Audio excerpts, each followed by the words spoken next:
Esto es, el dato curioso. Vamos a descubrirlo.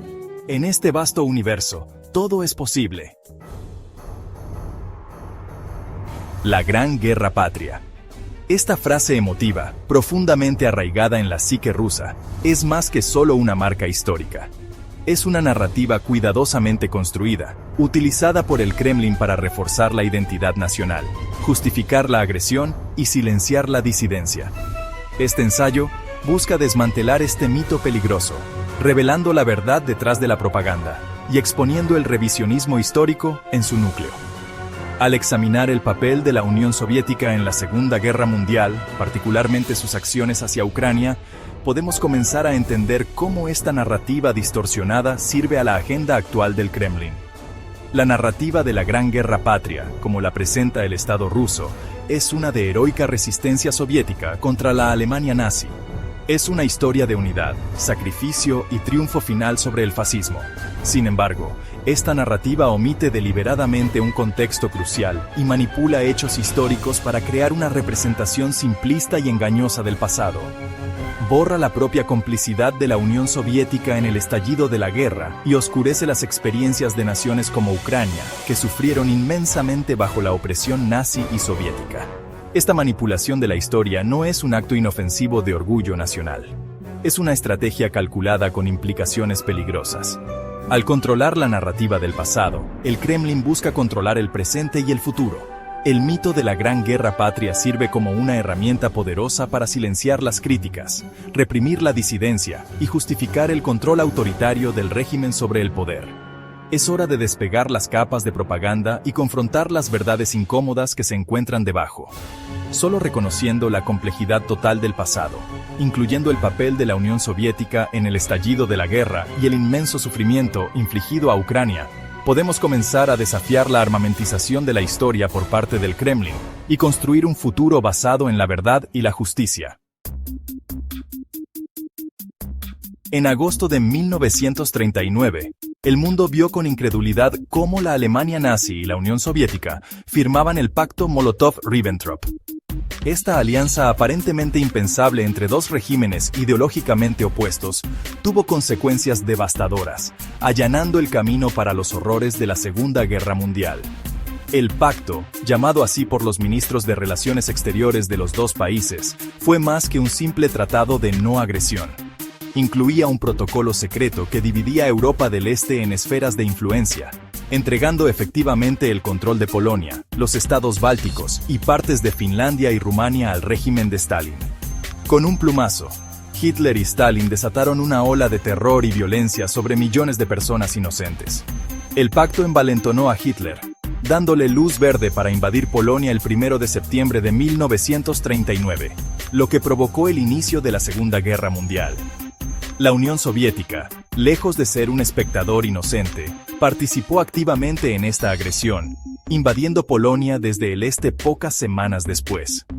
El pacto Molotov-Ribbentrop destrozó cualquier ilusión de neutralidad soviética o compromiso con la paz. Reveló la verdadera naturaleza del régimen de Stalin, un régimen dispuesto a colaborar con un dictador asesino para su propio beneficio estratégico. El legado del pacto continúa atormentando a la región hasta el día de hoy, proyectando una larga sombra sobre las relaciones entre Rusia y sus vecinos.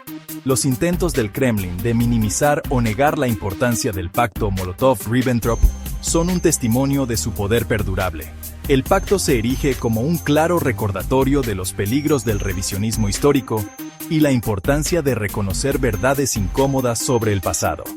Es una pieza crucial del rompecabezas que nos ayuda a comprender las acciones actuales del Kremlin y su disposición a usar la fuerza y la agresión para lograr sus objetivos.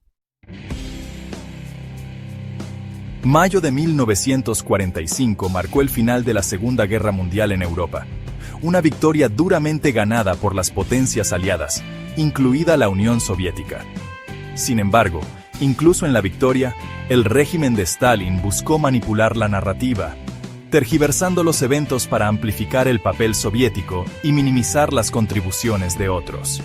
Esta manipulación se extendió hasta la fecha misma de la rendición de la Alemania nazi, una fecha que sigue siendo un punto de controversia y un símbolo de la narrativa histórica distorsionada de Rusia. Mientras que Alemania se rindió oficialmente a los aliados occidentales el 7 de mayo de 1945 en Reims, Francia, Stalin insistió en una segunda ceremonia de rendición en Berlín el 8 de mayo, 9 de mayo, hora de Moscú.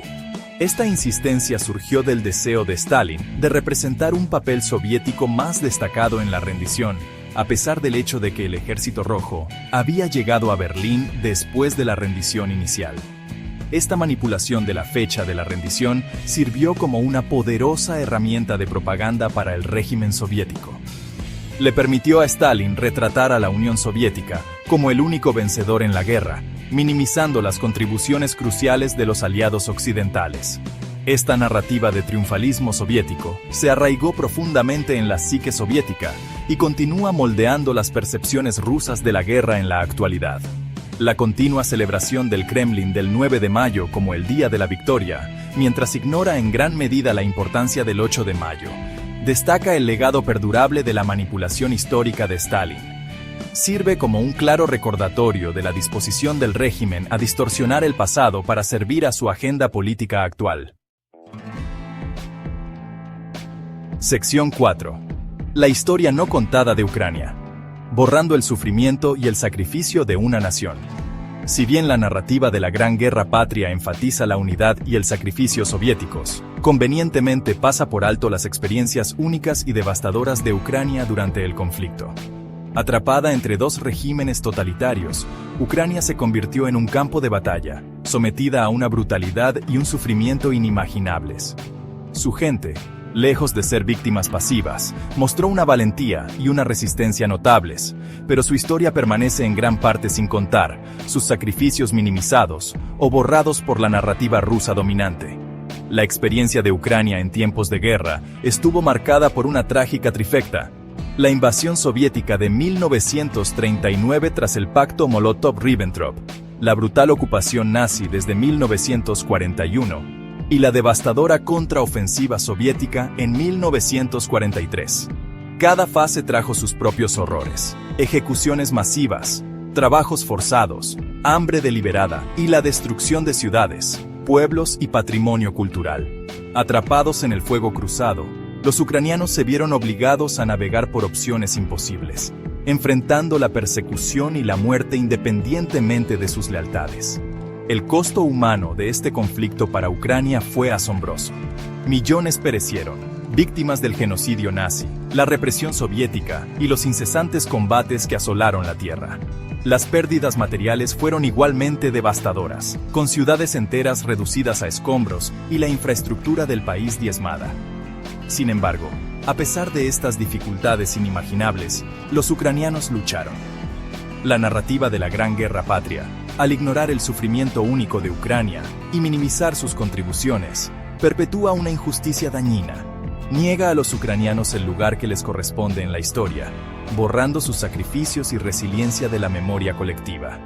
Es un testimonio de la disposición del Kremlin a manipular el pasado para servir a su agenda actual, incluso si eso significa silenciar las voces de millones que sufrieron y murieron bajo el régimen soviético. Sección 5. Carne de cañón. La explotación de las vidas ucranianas en el Ejército Rojo. La narrativa de la Gran Guerra Patria a menudo describe al Ejército Rojo como una fuerza unificada, luchando heroicamente para liberar a la Unión Soviética de la opresión nazi. Sin embargo, esta imagen romántica oscurece una realidad más oscura: la explotación y el maltrato generalizados de los soldados no rusos, en particular los ucranianos, dentro de la máquina militar soviética. Lejos de ser tratados como iguales, los ucranianos a menudo eran utilizados como carne de cañón, enviados al frente con entrenamiento, equipo y apoyo inadecuados. Las políticas de reclutamiento del Ejército Rojo en Ucrania fueron a menudo brutales y discriminatorias. Los hombres eran reclutados por la fuerza, a menudo sin tener en cuenta su edad, salud o habilidades. El entrenamiento a menudo era apresurado e inadecuado, dejando a los reclutas mal preparados para las realidades del combate.